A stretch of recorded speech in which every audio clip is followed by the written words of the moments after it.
Hola, ¿qué tal, amigos de STV Puebla? Estamos nada más y nada menos que rondando y andando por Atlixco. Y de verdad que el día de hoy me siento muy halagada, todos los rondando, pero hoy en especial me siento especialmente halagada de estar con el profesor. ¿Se puede presentar, maestro Pablo? Claro, soy el profesor Pablo Domingo Ramírez Soriano. Sus órdenes. Muchísimas gracias. Oiga, pero sí me gustaría que nos fuera parte de su currículum. Usted es profesor en el área de investigación. Bueno, yo tuve la oportunidad de estudiar en el Estado de México, la normal del Estado de México, la normal 1 de Ciudad Neza, amigos de Neza. Tuve la oportunidad de estudiar ahí en la normal 1 de Neza la carrera en profesor de educación primaria. Estoy titulado. En la normal 8 del Estado de México, en Naucalpan de Juárez. Amigos de Naucalpan. También les mandamos saludos. Ojalá y lo vean. Estudié en la normal 8 de Naucalpan la carrera en pedagogía. Soy licenciado en pedagogía.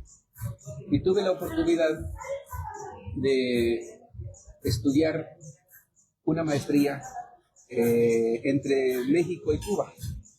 Una maestría cubana en el Instituto Central de Ciencias Pedagógicas, el ICCP.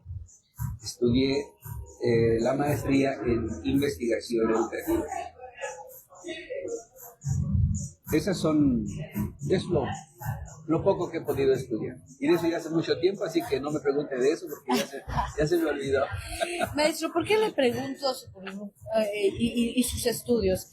Porque obviamente le voy a hacer algunas preguntas que ahí en casita, la gente que nos está escuchando, que nos está viendo, sintonizando, pues me interesaría que la tomaran en cuenta. Hoy día vivimos una situación, pues considero, no sé cómo la sienta cada quien, ¿verdad? Porque dicen que todo depende del espejo con el que se mire. Pero considero que estamos viviendo una situación en donde la educación es sumamente, va a jugar un papel y está jugando un papel sumamente importante en el desarrollo de los pequeños, de nuestra sociedad, del rumbo que está tomando México, pero no solo México, sino también nuestro país a nivel mundial. Incluso, pues, se menciona que hay cosas que nosotros ni siquiera sabemos, conocemos, que ya se están ahí cocinando, como se dice, y nosotros estamos totalmente dormidos en el tema. Entonces, yo creo que es muy importante su colaboración, maestro, y ojalá y ahí en casita nos vean, porque con ello, pues buscamos el despertar, el ver nuevos horizontes que pueden ser a través de la educación. ¿Qué opinan? Sí. Bueno, todo lo que somos, lo que pensamos, cómo vemos las cosas, cómo nos concebimos, de una u otra manera tienen que ver con el proceso educativo formal que todos recibimos en la escuela. Ese proceso educativo nos desarrolló un modo de ver la vida, un modo de pensar, nos moldeó de alguna manera.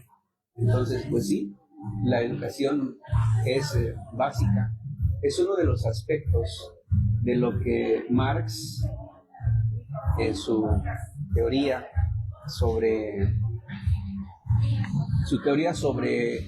el sistema capitalista y todos los demás sistemas, desde luego, pero en este sistema capitalista, Marx, por ejemplo, desarrolla la teoría de que nosotros vivimos, la sociedad capitalista tiene como si dijéramos dos pisos.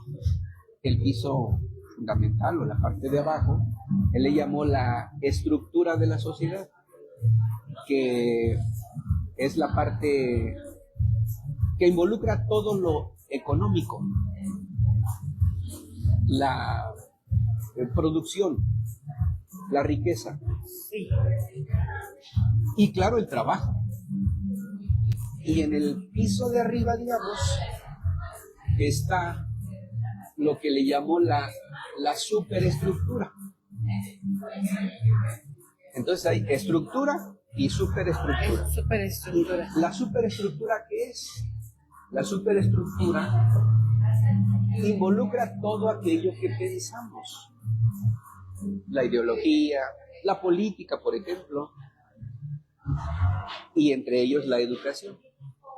Esa parte es fundamental porque es la que nos moldea, la que nos da cómo pensar. Las directrices, ¿verdad? Digamos, el modo de ser de nosotros. Entonces, por eso es que la educación es tan importante. Ahora, ¿de qué manera, profesor, la educación bajo el capitalismo, porque todos sabemos que nuestro sistema es capitalista, pues reproduce las desigualdades de clase y limita el acceso real al conocimiento para los hijos de los trabajadores? Es tal, bueno, yo así lo veo, usted no lo va a definir. Es como si en la educación, el que es hijo de trabajador ya va destinado a tener esa limitante como hijo de trabajador para no crecer más de ahí. Y es como si estuviera produciendo, sembrando, es mi manera de decirlo, sembrando nuevos trabajadores que van a servir a los que tienen en sus manos los medios de producción, los capitalistas, los ricos, los que generan la plusvalía y todo lo demás. Entonces, no sé si lo dije correctamente, pero esa desigualdad, eso abismal que existe. Sí. Bueno, existe algo que llamamos lucha de clases. Y es que hay que entenderlo. Esta es una parte también muy importante que tiene que ver con nuestra educación. Porque la educación que recibimos no nos permite entender que en una sociedad capitalista como esta existe gente que acumula en su clase social dos poderes: el poder económico por un lado y el poder político por otro. Entonces, esa clase poderosa necesita tener en sus manos permanentemente esos dos poderes, el poder económico y el poder político, de tal modo que a través de ellos pueda mantener siempre a la clase trabajadora, mantenerla siempre en un estado de pasividad, en un estado de conformismo. Claro. Bueno, entonces la pregunta que usted hace es muy, muy interesante. ¿De qué manera la educación crea, digamos, o ayuda a este estado de cosas? Bueno, mire, hay un sociólogo, bueno, ya no vive, falleció por ahí del 2003, 2004, algo así, Pierre Bourdieu, sociólogo francés, que él estableció un concepto muy interesante, el concepto de capital cultural. Marx nos habla del capital financiero, del capital económico. Sí, claro.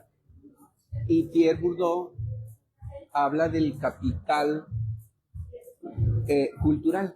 ¿En qué consiste el capital cultural? Es muy interesante. No todos, así como no todos tenemos capital económico, sino solamente los encumbrados de esta sociedad, lo mismo, el capital cultural no todos lo tenemos. No nacemos con ese capital, todos, sino solamente pues esa clase social. A ver, ¿a qué me refiero? ¿O a qué se refiere Bourdieu? Se refiere a que nosotros en la clase trabajadora, por ejemplo, no nacemos en medio de condiciones materiales que nos permitan pues conocer fácilmente o comportarnos fácilmente de una determinada manera. No es lo mismo el modo de vida de un joven que vive en la clase media, en la clase alta, al joven que vive en la clase baja, como es el caso del pueblo en general. Porque la gente que vive en la clase media o alta tiene un modo de comportamiento que se lo da precisamente, por ejemplo, la educación de sus padres, la cultura de sus padres. De algún modo, el que nace en medio, por ejemplo, de gente que tiene una biblioteca y que lee constantemente, ese muchachito que nace ahí en ese medio, pues de manera casi natural se va a aficionar a eso que ve. Sí, claro. La música, por ejemplo. Sí, el tipo de ¿no? música, ¿no? Si el padre o la madre son aficionados a la música, tocan algún instrumento musical, pues esos muchachos casi de manera natural van a tener esa posibilidad, cosa que la gente de la clase baja no tiene. No, pues hay diferencia. Eso se llama capital cultural. Otro modo de manifestarse el capital cultural es la parte propiamente material de las cosas. Tener la posibilidad, por ejemplo, de computadoras, de internet, de todo aquello, de toda la tecnología. Sí, el acceso a la tecnología. Que permite que aprendamos sin grandes dificultades. Eso, claro que no lo tienen en las dos clases. Otra cosa, la calidad de las escuelas en general. Una institución educativa de la clase media o alta, de todos los aspectos, tanto de su construcción, su edificio, jardines, bancas, etcétera, y dentro, bibliotecas y todo lo que se requiere. Canchas deportivas de todos tipos, cosa que en la clase baja no se tiene. O sea, eso se llama capital cultural, que permite pues una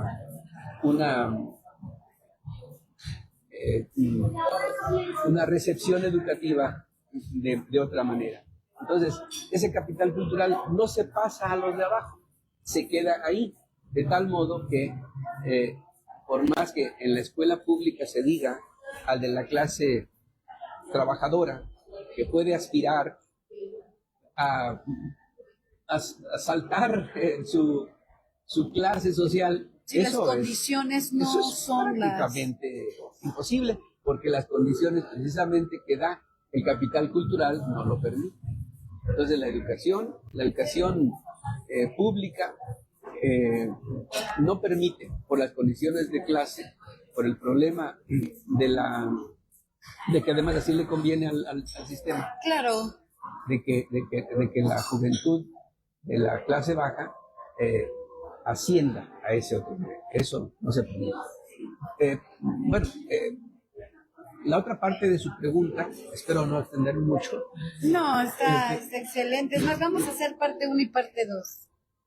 La otra parte de su pregunta acerca del cómo la escuela fomenta, digamos, pero haberle entendido bien, cómo la escuela fomenta o no permite el desarrollo de los jóvenes. Digamos que va de la mano con lo que acabo de decir, va de la mano. Aquí hay un ¿qué fomenta la escuela pública? Fomenta lo que se llama la meritocracia. O sea, fomenta el individualismo. Como diciendo, a ver, cada uno de ustedes, muchachos, niños, jovencitos, cada uno de ustedes puede ser lo que quiera. Eso lo dicen, yo soy eslóganes muy comunes. Tú puedes ser lo que tú quieras. Hay libertad. Mentalízate y lo vas a lograr. Entonces se crea la idea de que el muchacho tiene sí tiene la capacidad. Sí la tiene, pero no las condiciones. Claro, o sea, sí se tiene una mentalidad, porque nosotros no tenemos nada que pelearle a los de la clase alta en cuanto a capacidad pensante. Claro. El problema es de que no depende de nosotros mismos. Ese es el gran problema de una educación individualizante, donde se hace pensar a los estudiantes que ellos, por su propio esfuerzo, van a salir adelante. La famosa meritocracia. Y sí los llega a ver, pero son, dicen por ahí el negrito en el arroz, ¿no? Cuando las condiciones podrían ser diferentes para que no solamente uno, dos contados, que hasta decimos, wow, mira, y era de tal situación y salió adelante. Ahora, otra cosa, maestro, que no sé, yo así la siento. Los que somos de clase media o los que se dicen de clase media, pues yo no sé si sea o no sea con tanta crisis, a veces siento que nos ponen, que el sistema capitalista nos pone como que la zanahoria aquí, ¿no? Como si fuéramos el conejito. Y nos pone la zanahoria y siempre estamos luchando, ¿no? Que la ropa de marca, que luchar por tener un carro, y pagamos impuestos y toda la vida queriendo pertenecer a esa clase y nos quedamos en el intento. No sé si tenga que ver con esto, pero también ahí es una situación en la que por eso también a veces vienen las frustraciones dentro de lo que vivimos y precisamente eso es algo por lo cual nosotros también tenemos que educarnos para ser conscientes de esa situación que estamos viviendo. La escuela no nos enseña a comprender, la escuela pública desgraciadamente no nos enseña a comprender precisamente eso que usted está diciendo. Miren, el capitalista o la clase capitalista, la clase media para arriba, tienen un modo de ver el mundo, una ideología. La ideología es un modo de ver el mundo. Por cierto, yo escucho luego a la gente decir en una plática de sobremesa, mi ideología es esta, y otro por ahí dice, no, pues mi ideología es aquella. No. Solamente hay dos ideologías. La ideología burguesa y la ideología proletaria. Solamente hay dos. Podemos pensar en diferentes modos, pero al final de cuentas nosotros tenemos la misma ideología. El burgués tiene la misma ideología. Y en este mundo de lucha de clases se impone siempre la ideología del burgués, claro, la ideología capitalista. Y también los de clase baja, que somos de clase baja o de clase pobre o como se diga, a veces pues también tomamos esa ideología, la hacemos nuestra, aunque no somos, claro, no lo somos, pero ¿por qué ¿verdad? la hacemos nuestra? Porque la burguesía tiene la capacidad, tiene la posibilidad, a través de todos los medios de comunicación, empezando por la televisión, el cine, la música, sí, son la los moda, dueños de esos medios de control. A través de todo eso, la burguesía nos hace pensar que eso es a lo que aspiramos. La burguesía aspira a eso. La burguesía, ¿qué quiere? Quiere cambiar de casa. Quiere comprarse un coche nuevo cada último modelo. Cada año comprarse. No hay llenadera, profe. Salir de viajes. Estar en lugares exclusivos. Comer lo más exquisito. La burguesía quiere y hace eso. Y lo fomenta y lo lleva a todos lados. Lo transmite a la clase trabajadora. Y entonces la clase trabajadora estamos ahí sin armas con que defendernos. Y aspirando a ello, que no es malo, que ¿verdad? Esas aspiraciones de la burguesía son nuestras aspiraciones. De ahí que permanentemente nos quedamos, digamos, frustrados. Hay un proceso de frustración permanente en la clase trabajadora, porque nosotros no alcanzamos a tener eso que se nos enseña. Que un iPad, el iPad último. Y eso no quiere decir que haya conformismo tampoco, pero sí entendimiento de lo que estamos viviendo, ¿no? Sí. O sea, desde luego que esa necesidad de tener lo que no podemos tener, por un lado nos frustra, pero por otro lado, una mentalidad un poco más positiva nos hace que trabajemos horas extras. Sí. Dos trabajos, 3 trabajos, para poder reunir algo de recursos, para comprarnos aquello que nos gustó. No es para nosotros, sin embargo, tenemos en la cabeza la idea que nos han sembrado, la clase que no es la nuestra. Yo no me acuerdo dónde lo leí, pero me viene a la mente el hecho de que decía ahí en ese libro, decía, observa la mirada de una persona ya adulta, observa esa mirada y en esa mirada hay la frustración de todo lo que en su vida quiso hacer y no lo logró. Y si a veces vemos a la gente ya de cierta edad con esa mirada perdida, ¿verdad? Digo, no sé qué tanto tenga que ver con lo que usted está diciendo, pero Sí. al final del día siento que esa es nuestra, Mire, como seres humanos, ¿no? yo hablo casi a diario, hoy voy a estar con algunas personas platicando, charlando sobre otros temas, pero una constante es precisamente la necesidad. La gente ya de 60, de 70 años incluso, sigue pensando en llegar a construir bien su casita. Hay quien dice, y no es malo. no he podido levantar el cuarto de ahí arriba, yo quería que mis hijos, ahora quiero que mis nietos vivan allá, y no he podido levantarlo. O sea, la aspiración a una vida mejor es permanente, Claro. Sin embargo, otra vez, el sistema capitalista que nos divide en clases sociales, por una parte, poderosos, adinerados, y por otra parte, gente que apenas tenemos para comer, ¿verdad? Ese sistema disparejo es el que propicia tantos problemas y por lo tanto esas frustraciones. Mucha gente, ya estamos cerca del fin de año y se sabe, los estudiosos del tema lo han dicho, el fin de año es propicio para que la gente se suicide, se quite la vida. ¿Por qué? Es un proceso de frustración muy grande que se tiene. Se perdió un amor, se perdió un trabajo, se perdió tal cosa y no se puede recuperar. Entonces, es un proceso. O ver a de nuestros frustración. pequeños que quisiéramos darles, no sé, a lo mejor un par de zapatos, 2, 3, ¿no? Y Sí, de repente encontrarnos con que no es posible.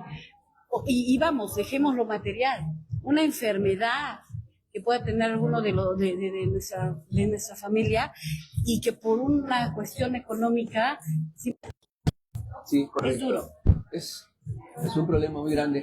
Pero bueno, en el fondo de esto que estamos platicando, en el fondo de estas frustraciones, de estos problemas, está esta sociedad dividida en clases en que nos tocó vivir. Nosotros somos la clase trabajadora del sistema capitalista.